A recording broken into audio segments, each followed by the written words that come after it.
My dear, कहते हैं कि अगर खेल को लंबे अरसे तक एक ही तरीके से खेलोगे तो खेल तुम पर हावी हो जाएगा। अरे वाह मेरी बच्ची, मुझे पता था कि तुम जाओगी तो खाली हाथ नहीं आओगी।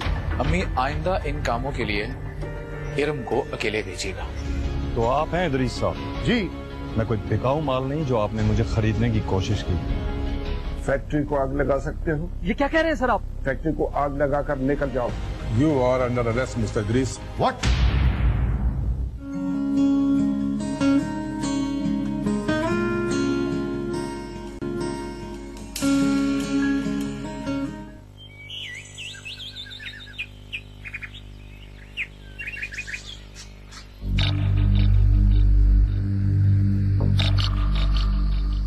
PNR नंबर आ गया मेरे पास। डैड चलिए कीजिए, चले चलते हैं यहाँ से, ऐसा ना हो कि लेट हो जाए। नहीं, अब हम कहीं नहीं जा रहे। What? लेकिन क्यों? बैठो। Dad we are getting late. Idiot, बैठो। भागने से हम मुजरिम ठहराए जा सकते हैं, लेकिन डैड नहीं भागेंगे तो अरेस्ट हो जाएंगे। अरेस्ट हम एयरपोर्ट पे भी हो सकते हैं, क्योंकि ये बात मीडिया में आ चुकी और सारी एजेंसीज अलर्ट हो चुकी हैं। हम इदरीस के पार्टनर्स हैं, इसलिए हम पे भी नजर रखी जाएगी। अगरचे ये सारा कुछ इदरीस के नाम है, लेकिन हम उससे रिलेटेड हैं। मेरे ज़हन में एक प्लान है। वो क्या डैड? आओ मेरे साथ।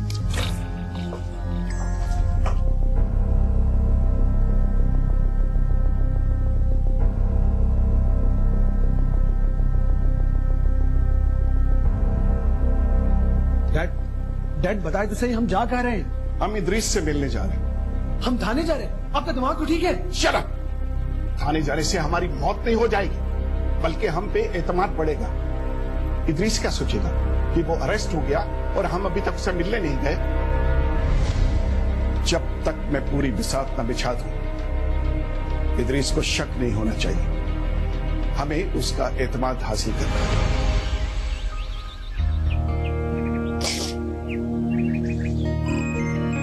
कौन? इदरीस के घर से फोन। ये लोग अभी तक हम पे इन्हिसार कर रहे हैं। Hello Zara. Hello uncle. Uncle dad को पुलिस ले गई है, उन्हें अरेस्ट कर लिया गया है। जानता हूं मैं, अभी देखा है मैंने टीवी पर। आप प्लीज डैड के लिए कुछ कीजिए ना। डोंट वरी बेटा, मैं इदरीस को कुछ नहीं होने दूंगा, मैं हूं ना। दरअसल इदरीस को फंसवाने की ये एक साजिश है। मैं इन सब का किबला दुरुस्त कर दूंगा। अंकल आप प्लीज हमें डैड से मिलवा सकते हैं, उनके पास ले जा सकते हैं। नहीं बेटा, अभी नहीं, मुझे जरा इस मैटर को हैंडल करने दे। प्लीज अंकल, हम लोग उनके बगैर नहीं रह पा रहे, हम लोग बर्दाश्त नहीं कर पा रहे। प्लीज आप हमें उनसे मिलवा कर ले आए। ठीक, आप लोग थाने पहुंचे, मैं भी पहुंच रहा हूं। डैड एक बार फिर सोच लीजिए।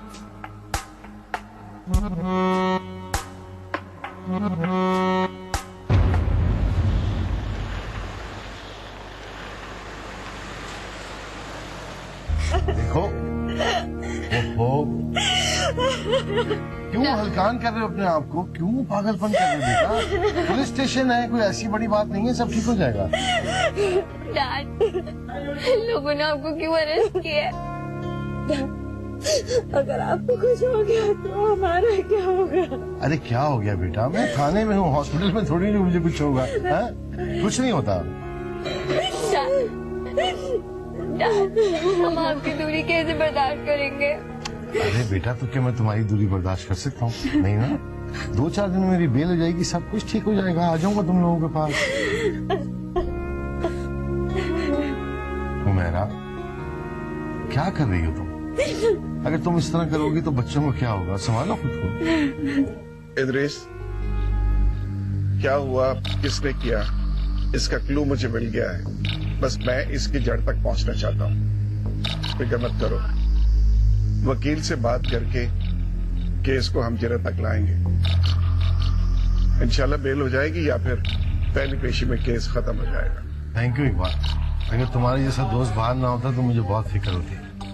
मेरे बीवी बच्चों का ख्याल करना। क्यों नहीं, इनकी केयर करना मेरी जिम्मेदारी है।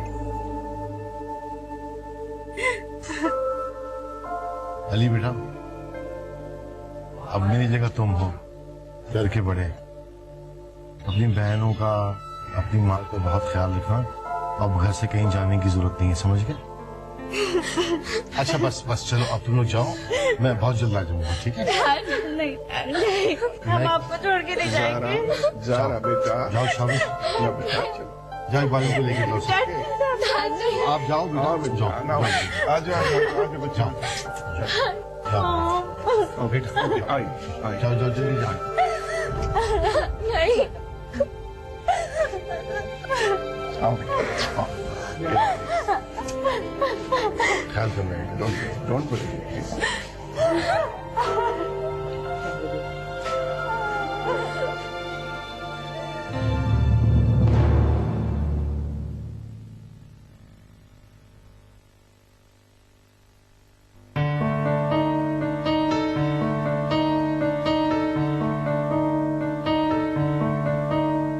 Oh God, Mom, कुकिंग के बगैर मैं किस तरह रह पाऊंगा? मुझे से बर्दाश्त नहीं हो रहा और पूरी रात पड़ी है। डैड ने भी बाहर जाने से मना कर दिया और मॉम भी यहीं बैठी हुई है। बाहर कैसे जाऊं? कोई बहाना बना लेता हूं।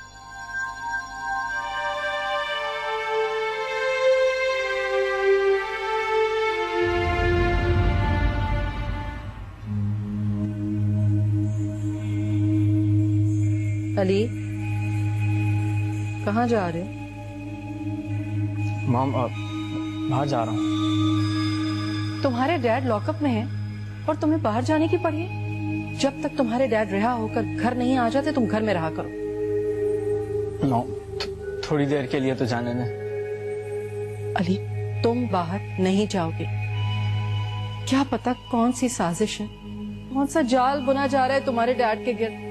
अगर उनके दुश्मनों ने तुम्हें कोई नुकसान पहुंचाया बाहर तो फिर?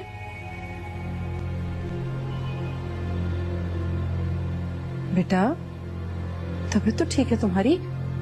मॉम, टैबलेट ही लेने जा रहा हूँ, सर में बहुत दर्द है। सर दर्द की टैबलेट तो रखी है फ्रिज में, ठहरो में लाती। नहीं मॉम, वो उन टैबलेट से मेरे सर का दर्द ठीक नहीं होता, इसीलिए दूसरी लेने जा रहा हूँ।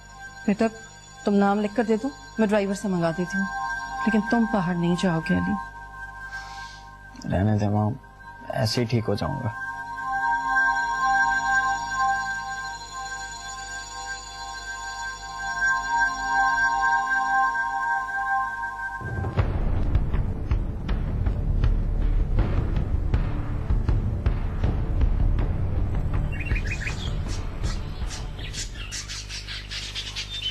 एक होती बंदा से द्वार से लंघन की जगह के क्षेत्र प्राप्त वस्तु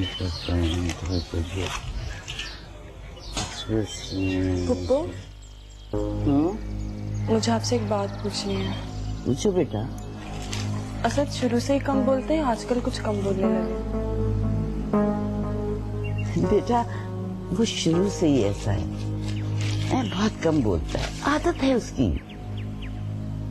वो किसी परेशानी? क्यों बेटा? नहीं, वो एक्चुअली रात को देर से आते हैं, शाम में भी नहीं आते, वही आधी रात को घर वापस आते हैं। हाँ बेटा, है ना परेशानी, जमीनों की परेशानी। अरे यहाँ बहुत बदख्वा लोग होते हैं। असद रात को इसलिए जाता है कि वो देखिए कोई बदनीयत उसकी फसलों को नुकसान तो नहीं पहुंचा रहा। बेटा, यहाँ हर मर्द की यही परेशानी है।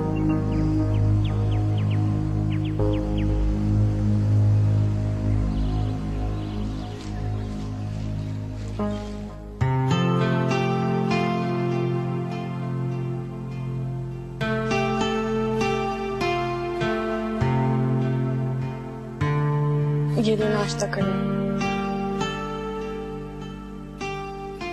असद, एक बात बताएं, आप मुझे और पुप्पो को जमीनें दिखाने कब ले जा रहे हैं?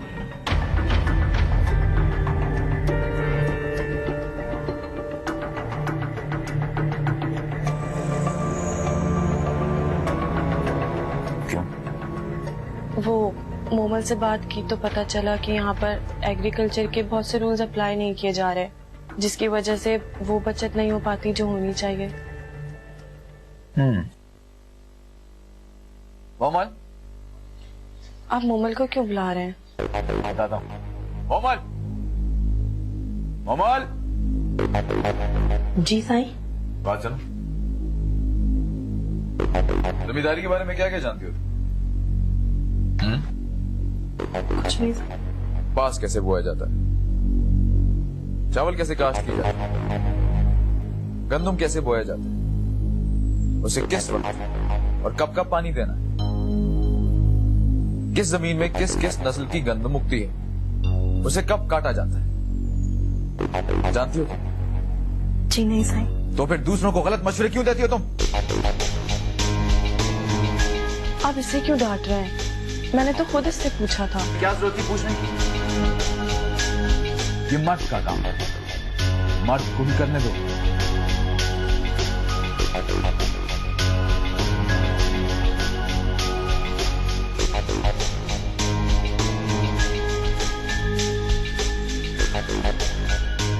कहाँ जा रहे हो? इधर आओ।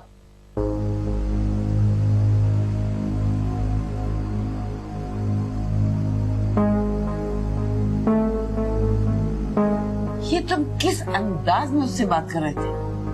मैं बाहर खड़ी सुन रही थी सब कुछ। वो बाहर के मामलात में पड़ रही है। तो क्या हुआ? कोई और तरीके से समझाते थे। अरे वो शहरी लड़की है, तुम्हारे गांव की तरह कोई औरत नहीं है। अगर जरा भी दिमाग खराब हुआ ना तो यूं चली जाएगी वो। तो चली जाए। यहाँ उसे मैं लेके आया था क्या? मैं लाई थी, मैं तुम्हारी माँ। और क्यों लाई थी तुम्हें इसका अच्छी तरह अंदाजा है। और आइंदा तुम उससे इस तरह पेश आए उससे पहले मैं तुम्हारा इलाज करूं।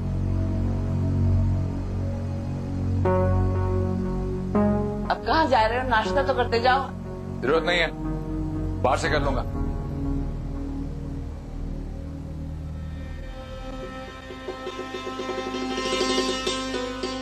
बेटा तुम उसकी बात से परेशान मत हुआ करो।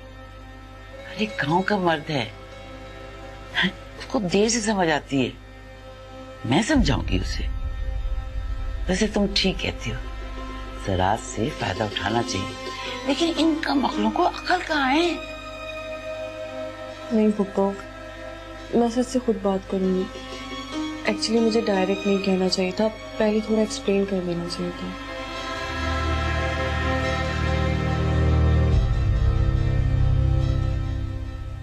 ज़ारा बीबी, ये लिफाफा। आती हूँ।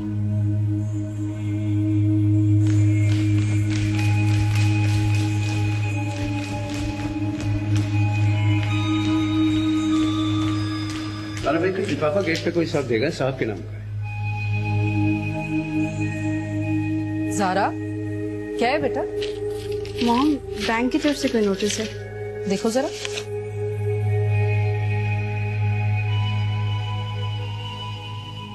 डैड ने कोई लोन लिया था? नहीं तो? हमें नोटिस बैंक की तरफ से। ऑफिस के नाम पर डैड ने कोई लोन लिया था। लोन वक्त पर अदा ना करने की सूरत में ये नोटिस आया है, और ये आखिरी नोटिस है। हाँ मैं देखती हूँ। क्या हो रहा है मॉम? कुछ नहीं बेटा, सब सही हो जाएगा। इदरीस ने अगर कोई लोन लिया होता तो मुझसे जरूर जिक्र करती। और ये तो आखिरी नोटिस है, तो फिर इससे पहले वाले नोटिस घर क्यों नहीं आए? ये भी तो हो सकता है कि पहले जो नोटिस थे वो ऑफिस भिजवाए हों, क्योंकि अब ऑफिस सील हो गया तो घर भिजवा दिए। पता नहीं, इसका सही जवाब तो इदरीस ही दे सकते हैं।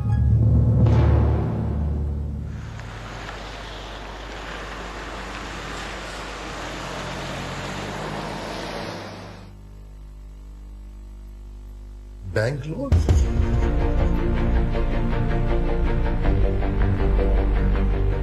मैंने कोई कर्जा वगैरह नहीं लिया। तुम जानती हो अच्छी तरह के मैं बैंक लोन के खिलाफ रहा हूं हमेशा। लेकिन डैड, ये नोटिस बैंक से ही आया है। हाँ, बट ये कैसे मुमकिन है? और मेरे नाम के बगैर, मेरे साइन के बगैर कैसे लोन अप्रूव हो गया? अगर हो गया तो मुझे कैसे पता नहीं है? और अगर ये लास्ट नोटिस है तो पहला नोटिस मुझे क्यों नहीं मिला? माय गॉड यार, तुम इकबाल से मेरी बात कराओ था फोन मिला के। जी डैड।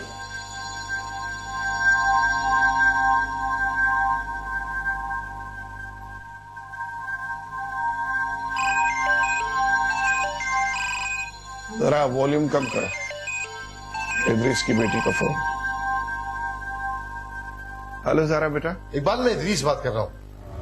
हेलो इदरीस, कैसे हो? आई एम सॉरी, इस केस और वकीलों के झमेलों में मैं तुमसे मुलाकात ही नहीं कर सका। इंशाल्लाह शाम तक आता हूँ। मुझे ये बताओ, ये मेरे घर बैंक से नोटिस क्यों आया? व्हाट?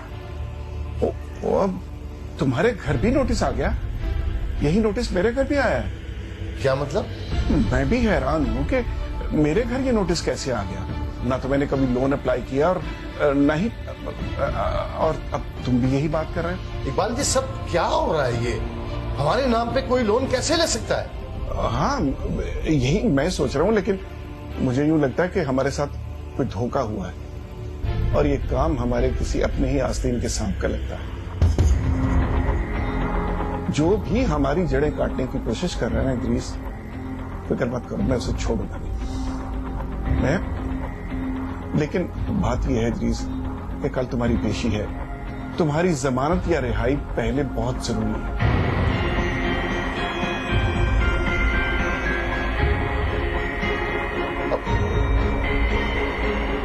इकबाल भाई क्या कह रहे हैं? कुछ नहीं।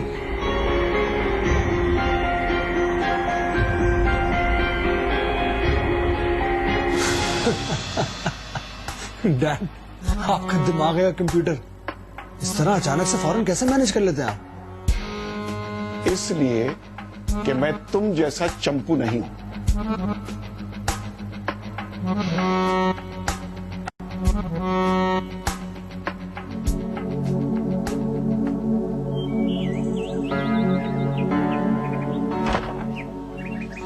बेगम साहिबा, सफदर ने आज मस्जिद में साहब के लिए नमाजियों से दुआ कराई। मैंने और रजिया ने भी घर में बच्चों को बुलाकर साहब के लिए दुआ कराई। हमें अल्लाह की जात से उम्मीद है इंशाअल्लाह ताला आज साहब कोर्ट से बाइज्जत रहा होंगे। इंशाअल्लाह। अब सब लोगों की दुआएं जब साहब के साथ हैं तो वो क्यों नहीं रहा होंगे? बेबी जी, हम सब जानते हैं कि साहब बेगुनाह हैं। बेगम साहिबा, मैं भी जब मस्जिद जाता हूँ तो लोग यही बोलते हैं कि इदरीस साहब बहुत सच्चे इंसान थे, वो ऐसा नहीं कर सकते। मॉम, अंकल इकबाल से मेरी फोन पर बात हुई है। वो कोर्ट के लिए निकल रहे हैं। ही इज एब्सोल्युटली श्योर कि डैड आज रिहा हो जाएंगे। चलें, हम लेट हो रहे हैं। हाँ हाँ चलो। वो अली कहाँ है? आई थिंक अपने रूम में। नहीं नहीं, उसे तो हमारे साथ चलना है। फोन कर बात कराऊंगी।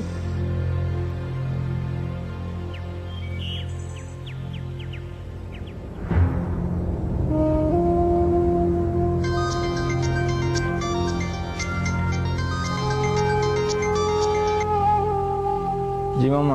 हाँ अली बेटा, आओ ना नीचे। नहीं मामा, आप जाएं, मैं घर पे हूँ। नहीं नहीं, तुम्हें हमारे साथ चलना है बेटा। देखो तुम कोर्ट रूम में होगे ना तो तुम्हारे डैड को हौसला होगा। आ जाओ शाबाश। अच्छा, आ रहा हूँ मैं, आप लोग गाड़ी में बैठे। आ रहे। आ जाओ बेटा, आप लोग दुआ कीजिए। अल्लाह खैर करेगा।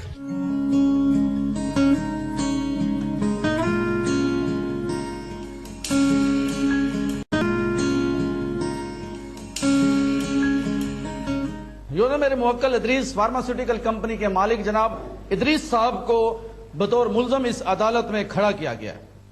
अगर इनका रिकॉर्ड देखा जाए तो इनका शुमार उन सरमायादारों में होता है जिन्होंने इस गवर्नमेंट को हर वक्त टैक्स अदा किया, गरीब बेवाओं और कई इदारों को डोनेशन देते रहे हैं।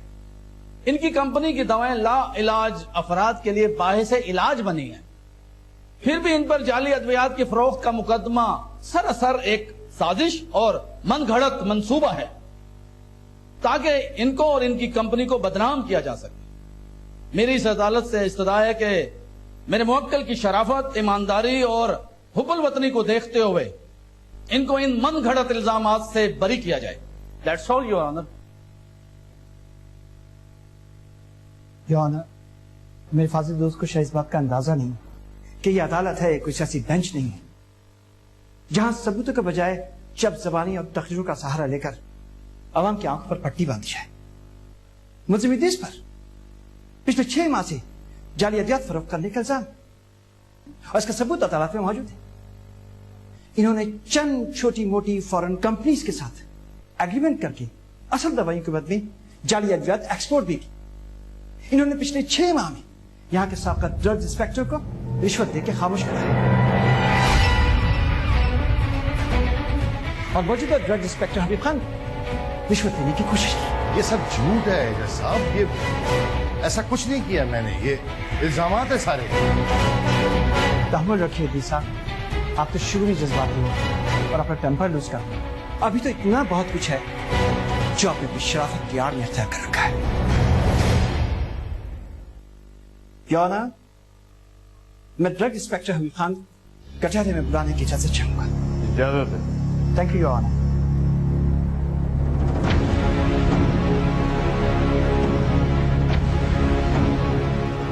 हाँ हबीब खान साहब, मैं सिर्फ आपसे ये पूछना चाहूंगा कि जिस दिन आपने इद्रीस फार्मास्यूटिकल कंपनी से दवाइयों के सैंपल लिए थे तो उसके नेक्स्ट डे क्या हुआ था, आप बताएंगे प्लीज? जी जरूर। जज साहब, ये साहब जो यहाँ तशरीफ रखते हैं ये इद्रीस फार्मास्यूटिकल कंपनी में अकाउंटेंट है। ये नेक्स्ट डे मेरे ऑफिस आए एक नोटों से भरे बैग के साथ।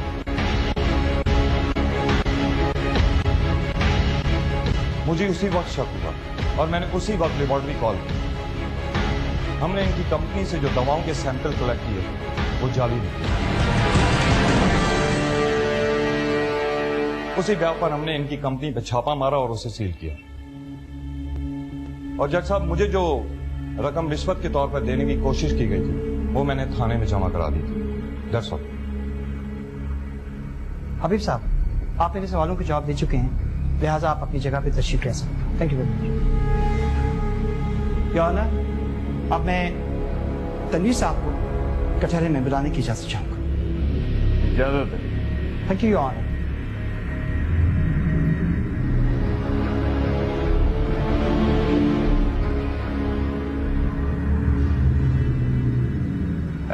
तनवीर साहब, मैं सिर्फ आपसे ये पूछना चाहता हूं कि आपने हबीब साहब जैसे ईमानदार ऑफिसर को पैसे देने की, रिश्वत देने की कोशिश क्यों की? जवाब दीजिए।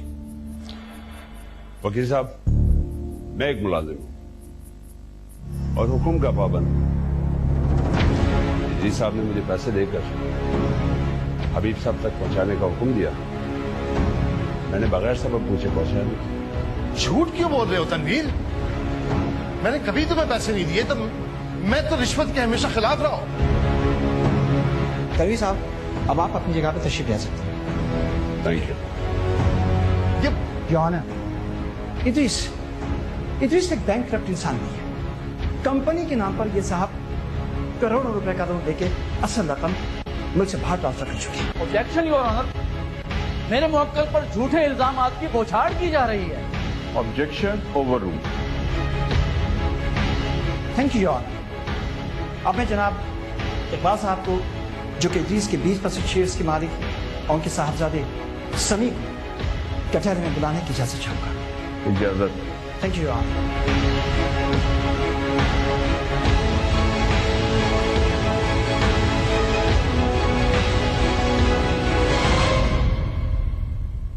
योर ऑनर, मैंने एक वर्कर को मॉर्फिन इंजेक्शन में इस्तेमाल होने वाली दवाई के साथ पकड़ा था।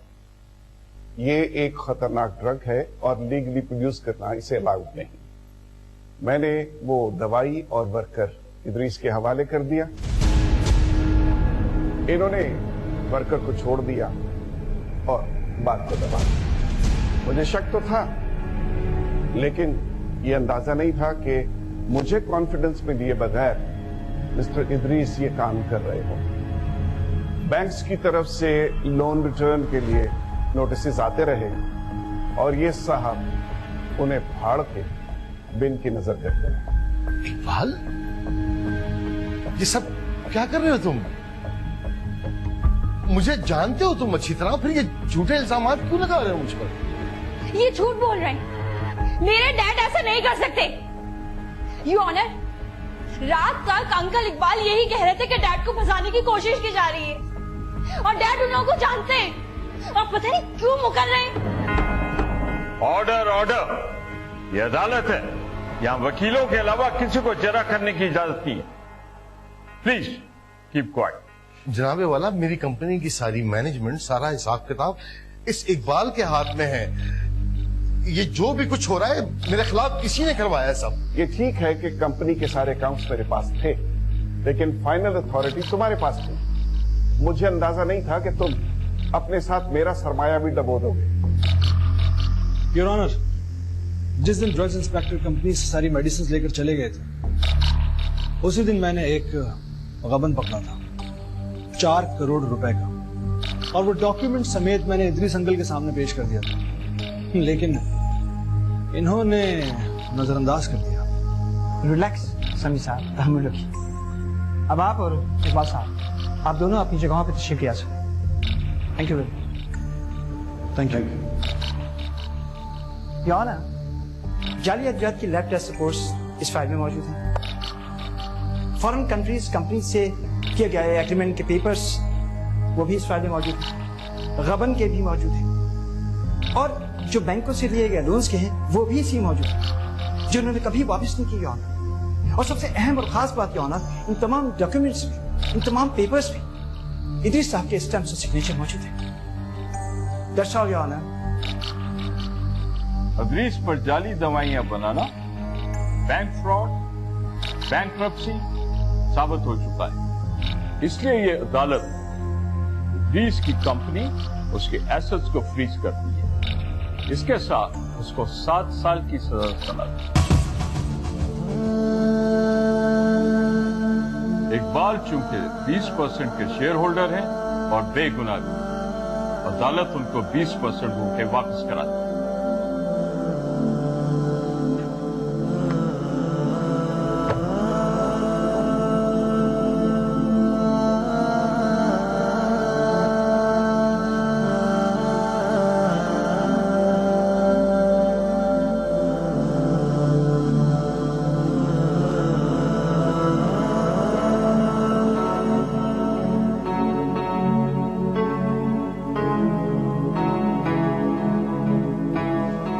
ये क्या हो गया?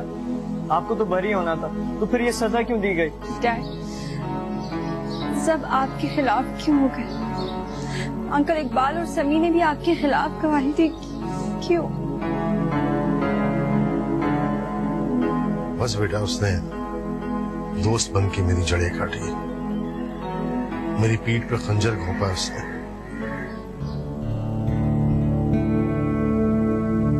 आज मुझे पता चल गया कि मुझे इकबाल ने नहीं मारा,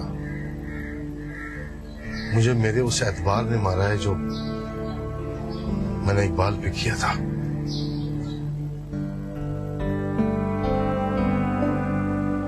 मेरे बच्चे, तुम्हें मुझ पर तो यकीन है ना?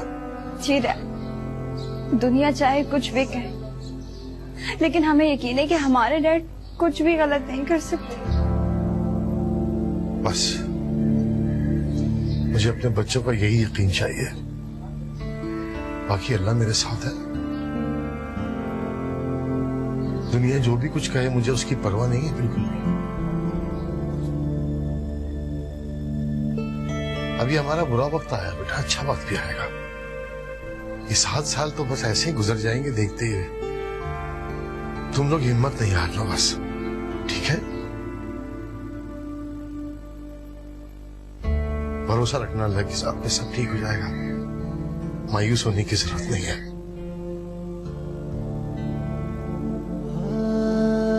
हिम्मत। शाबाश। पिंकी कहाँ है? वो डैड पिंकी गाड़ी में है, रोए जा रही है, आपको फेस नहीं कर पा रही। उसका बहुत ख्याल रखना, घर का ख्याल रखना, ठीक है? खुदा हाफिज।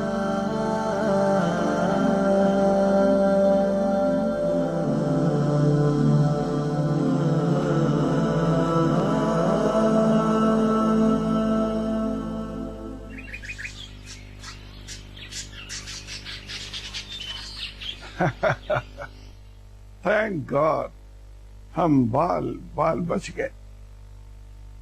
इस धंधे में आने के बाद शुरू से अगर मैंने पेपर्स और डॉक्यूमेंट्स को मेंटेन न किया होता तो आज हम भी इदरीस के साथ सलाखों के पीछे होते।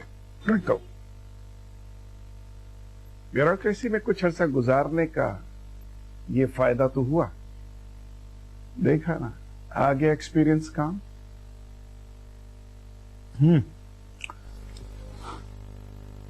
अब हम क्या करेंगे डैड? अब हम अपनी एक फार्मास्यूटिकल कंपनी बनाएंगे। इसका मतलब है डैड फिर से 2 नंबर की मेडिसिन? No, number 1।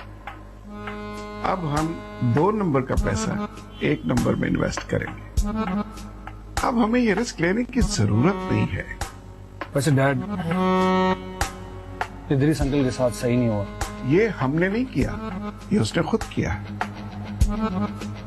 क्या जरूरत थी इस बेईमानी के बाजार में ईमानदारी जताने की? फिर भी डैड हाँ अदालत से बाहर इदरीस अंकल की फैमिली और सारा सबके चेहरे मुझसे नहीं देखे जा रहे थे। फजूल बातें मत कर। जब वक्त था तो ज़रा का दिल नहीं जीत सके, अब हमदर्दी जाग रही। ये इमोशंस अपने पास रखो। कामयाबी में कदम रखने के लिए अपने इमोशंस को बाहर छोड़ के आना पड़ता है।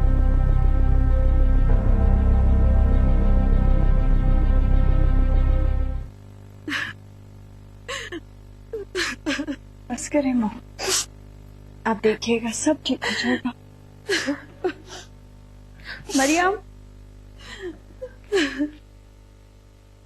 जी दारा बेबी, मॉम के लिए एक गिलास पानी लेकर आओ जल्दी।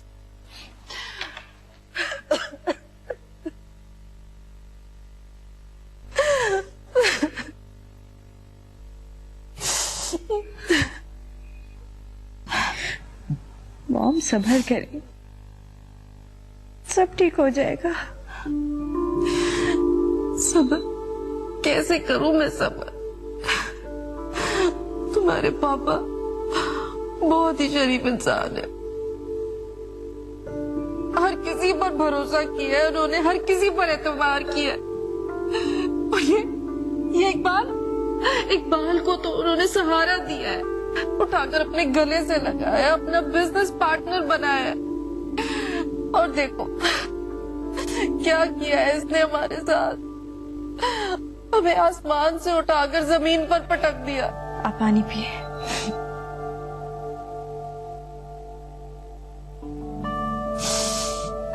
अल्लाह पूछेगा इससे, देखना हमें बर्बाद किया है ना इसने, ये खुद भी बर्बाद होगा। थोड़ा सा पानी और पी ले।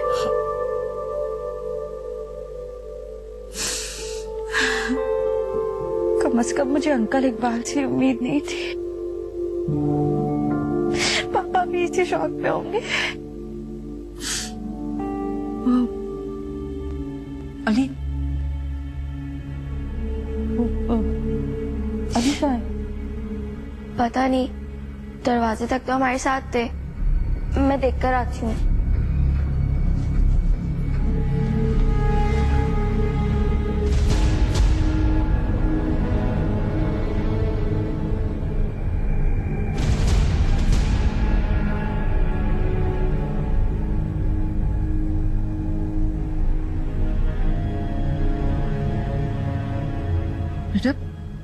अली हमारे साथ ही था ना? जी जी मॉम, साथ ही था, यही होगा। मामा अली घर के अंदर भी नहीं आया। क्या? ठहरो मैं देखती हूँ, बल्कि जरा तुम उसे फोन करो, उसे रोको, ताकि मैं समझाऊं उसे वो कोई ऐसी वैसी हरकत ना कर बैठे। आफ्ताब,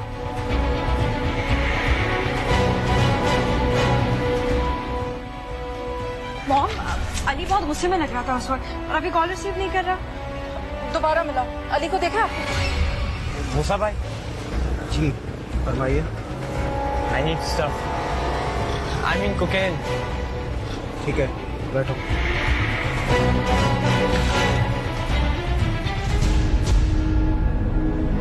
मैं इमरान और सोनू के साथ अक्सर आपके पास स्टफ लेने आया हूँ, प्लीज दे दें थोड़ा सा। आ जावे टुंटे, माल आ गया। चल ठीक है, मैं तुझे बाद में मिलता हूँ। पैसे निकालो जल्दी से। पैसे? मूसा भाई पैसे तो नहीं है, ये सेल फोन है, देख लें जितने बनते दे दें। पहले कॉल अटेंड करो। इम्पोर्टेंट नहीं है, आपको मैं सिम निकाल के दे रहा हूँ, आप बस मुझे कोकेन दे दें। ये दे दें।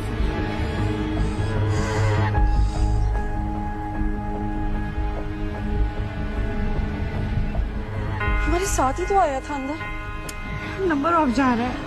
खुदा, ये लड़का क्या कर रहा है? ये क्यों हमें और खुद को मुसीबत में डाल रहा है?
असद, एक मिनट, ये देखें, मैं आपको कुछ दिखाती हूँ। इसमें एग्रीकल्चर के बारे में कुछ इंफॉर्मेशंस और पिक्चर्स हैं। उस वक्त मैं आपको बता नहीं पाई थी, अभी बताती हूँ।